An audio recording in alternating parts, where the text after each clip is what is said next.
நான் மட்டும் அதாவது முதலமைச்சர் செய்யறதுக்கு மனசு இல்ல, செய்யறதுக்கு தைரியம் கிடையாது. ஆனா அவர் சொல்ற புரிய என்னன்னா எங்களுக்கு அதிகாரம் இல்லை என்று சொல்கின்ற முதலமைச்சர் ஸ்டாலின் அவர்கள். தெறிக்கவிடும் காரம் நிறம் சுவையை தருகிறது. ஆச்சி மிளகாய் தூள் தெறிக்கவிடும் காரம் நிறம் சுவை. மற்ற மாநிலங்களில் செய்து முடித்து விட்டார்கள். செய்து முடித்து இடஒதுக்கீடு அதிகப்படுத்தியிருக்கின்றார்கள். தகுதியானவர்கள் மிக மிக பின்தங்கிய சமூகங்கள் எத்தனையோ இருக்கிறது. உண்மையான சமூக நீதி நிலைநாட்டி இருக்கின்றார் அங்கு இருக்கிற முதலமைச்சர் ரேவந்த் ரெட்டி அவர்கள். கர்நாடகாவிலே சித்தராமையா முதலமைச்சர் அவர்கள் சமீபத்தில் கடந்த ஆண்டு ஆகஸ்ட் மாதத்தில் பீகாரிலே நடத்தி முடித்தார்கள். தெலுங்கானாவிலே கிட்டத்தட்ட 2 மாதங்களில் நடத்தி முடித்தார்கள்.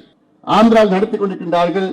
கர்நாடகாவில் 2 முறை நடத்தியிருக்கின்றார்கள். 2 முறை 10 ஆண்டுகள். ஒடிசாவில் நடத்தி கொண்டிருக்கின்றார்கள். தமிழ்நாட்டிலே நிதி இருக்கிறது, அதிகாரம் இருக்கிறது, அதிகாரிகள் இருக்கின்றார்கள், ஆதாரம் இருக்கிறது. ஆனால் ஸ்டாலின் அவர்களுக்கு தெம்பு கிடையாது, மனசு கிடையாது, தைரியம் கிடையாது. என்னை பொறுத்தவரை முதலமைச்சர் ஸ்டாலின் அவர்கள் சமூக நீதி பொறுத்தவரை ஒரு கோழையாக நான் பார்க்கின்றேன். ஒரு கோழையாக நான் பார்க்கின்றேன் முதலமைச்சர் ஸ்டாலின் அவர்களே. நான் மட்டும் அதாவது முதலமைச்சர் செய்யறதுக்கு மனசு இல்ல, செய்யறதுக்கு தைரியம் கிடையாது. ஆனா அவர் சொல்ற புரிய என்னன்னா எங்களுக்கு அதிகாரம் இல்லை என்று சொல்கின்ற முதலமைச்சர் ஸ்டாலின் அவர்களே. தமிழக மக்கள் உங்களை மன்னிக்கவே மாட்டார்கள், மன்னிக்கவே மாட்டார்கள். மற்ற மாநிலங்களில் செய்து முடித்து விட்டார்கள். செய்து முடித்து இடஒதுக்கீடு அதிகப்படுத்தியிருக்கின்றார்கள். தகுதியானவர்கள் மிக மிக பின்தங்கிய சமூகங்கள் எத்தனையோ இருக்கிறது. அவர்களுக்கு வேலை வாய்ப்பை கொடுத்தார்கள், அவர்களுக்கு கல்வி கடன் கொடுத்தார்கள், வேலை செய்வதற்கு கடன் கொடுத்தார்கள். எவ்வளவு முன்னேற்ற திட்டங்கள், நலத்திட்டங்களை கொடுத்து அவர்கள் வாழ்க்கையில் ஒளியேற்றி இருக்கின்ற மற்ற மாநிலங்களை பார்த்து கற்றுக்கொள்ளுங்கள் ஸ்டாலின் அவர்களே. இது எவ்வளவு பெரிய ஒரு மோசடி, எவ்வளவு பெரிய ஒரு மோசடி இது. இது எல்லா சமுதாயத்தையும் சேர்ந்து இப்போ பட்டியலின சமுதாயம் எடுத்துக் கொள்ளுங்கள். அதில் உட்பிரிவுகள் 78 உட்பிரிவுகள் இருக்கிறது பட்டியலின சமுதாயத்தில் எஸ்சி. அதில் யாருக்கு கிடைக்குது யாருக்கு கிடைக்கலன்னு தெரியுமா? இல்ல. அந்த 78 உட்பிரிவுகளில் 8 உட்பிரிவுகள் எல்லா இடத்தையும் எடுத்துட்டு போறாங்க. 70 உட்பிரிவுகளுக்கு கிடைக்கல. எம்பிசி எடுத்துக்கங்க, 115 சமூகங்கள் இருக்கிற எம்பிசியில அந்த 115 பேர்ல யாருக்கு கிடைக்கலன்னு உங்களுக்கு எப்படி தெரியும்? யாருக்கு அதிகமா எடுத்துட்டு போறாங்க உங்களுக்கு எப்படி தெரியும்? இல்லாதவர்கள் கொடுப்பதுதான் சமூக நீதி. அதை தெரிந்தால்தானே உங்களால் கொடுக்க முடியும். அதில் கணக்கெடுப்பு நடத்தினால்தான் கொடுக்க முடியும். சட்டம் இருக்கிறது, ஆதாரம் இருக்கிறது, அதிகாரம் இருக்கிறது, நிதி இருக்கிறது, எல்லாம் இருக்கிறது. தமிழ்நாட்டில் 2 மாதத்திலே கணக்கெடுப்பு நடத்த முடியும். 2 மாதம் தான் வேணும்.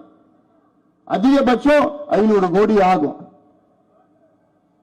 2 லட்சம் அரசு ஊழியர்கள் 2 மாதங்கள் வேலை செய்தால் போதும்.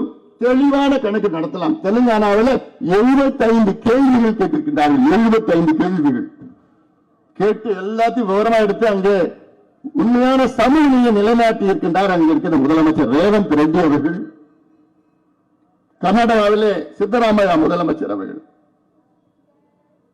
சமீபத்தில் கடந்த ஆண்டு ஆகஸ்ட் மாதத்தில் அங்கே ஒரு ஆணையம் அமைத்தார். அவர்கள் ஆணையம் பட்டியலின மக்களுக்காக.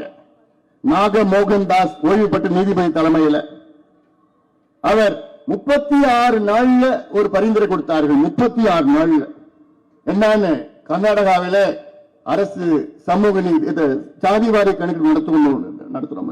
36 நாள்ல அடுத்த ஒரு வாரத்தில் அமைச்சரவை கூட்டம் கூட்டி அதை நிறைவேற்றி அதற்கு பிறகு 2 மாதத்தில் கணக்கெடுப்பு நடத்தி முடிச்சு இன்று கர்நாடகாவிலே பட்டியலின மக்களுக்கு உள் ஒதுக்கீடு அதிகப்படுத்தி அதில் பல பிரிவுகளை பிரித்திருக்கின்றார்கள்.